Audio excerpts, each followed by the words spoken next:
Bon, toujours dans le sondage Crop l'actualité du mois de mars 1995, il y avait un tableau absolument fantastique qui créait de l'espoir pour ce projet qu'on voulait construire, le projet Liberté-Nation, qui mène à la République fédérale du Québec. Vous vous souvenez, le documentaire que vous verrez à www.républiquefédéraleduquebec.com, un seul mot, c'est important. Alors, ce tableau est le suivant. On voulait savoir combien il y avait de fédéralistes convaincus qui ne changeraient pas d'idée, combien il y avait d'indépendantistes convaincus qui ne changeraient pas d'idée, puis combien il y en avait qui étaient des fédéralistes québécois, nationalistes, qui pouvaient aller d'un bord ou l'autre.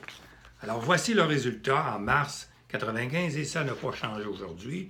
C'est que vous avez 37 % des fédéralistes convaincus qui ne changeront pas d'idée, souverainistes convaincus, 37 %, non convaincus, disponibles. Ça veut dire ça que même si vous prenez une tasse de café pendant un an là, pour essayer de convaincre un fédéraliste qui fait partie du 37 %, vous ne réussirez pas. La même chose pour les fédéralistes. Comment vous expliquerez là, que votre Canada est très, très, très beau, puis, etc. Les souverainistes convaincus à 37 % changeront jamais d'idée. Mais ici, il y a le 24 % de nationalistes québécois qui s'accommodent de la fédération, qui s'accommoderaient de l'indépendance, qui sont prêts, eux autres, à changer d'idée selon les arguments. Donc, ça veut dire au total, ça, que 60, si vous additionnez le 34 et le 24, pardon, et le 37 %, vous êtes à 61 %.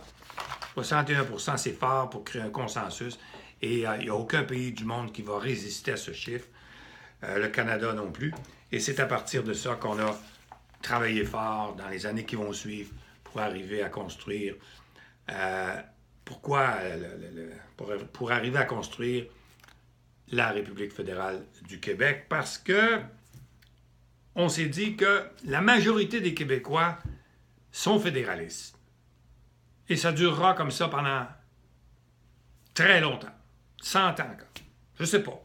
Très longtemps. Il faut donc créer une structure qui est une fédération, mais une fédération typiquement québécoise, la plus belle, la plus grande au monde. La nouvelle, en s'inspirant des meilleures fédérations qu'il y a dans les pays les plus prospères, la Suisse, l'Autriche, l'Allemagne, la Belgique, les États-Unis, même le Canada, etc. Tous les pays prospères qui ont une fédération. Et en plus, on est des fédératifs. Regardez les caisses populaires, la Fédération des caisses populaires, toutes des petites caisses qui deviennent très, très gros quand elles sont ensemble. La même chose pour la CSN, la FTQ, c'est des fédérations. Donc, ça a été motivant, et c'est comme ça qu'on a réfléchi à partir de ce tableau fort important qu'il y avait une majorité possible en travaillant avec quelque chose de vraiment nouveau, une fédération typiquement québécoise. Il s'agissait d'y penser.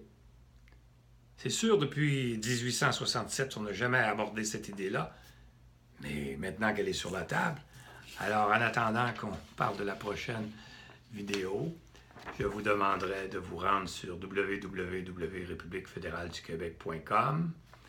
Puis merci du temps que vous prenez pour m'écouter. Moi, écoutez, je veux juste travailler pour quelque chose de nouveau.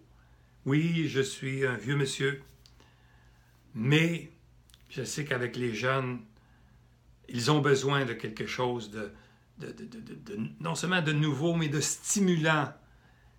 Quelque chose pour notre nation qui va chercher le meilleur dans le reste du monde, puis qui l'applique ici. Alors, à bientôt. Merci beaucoup.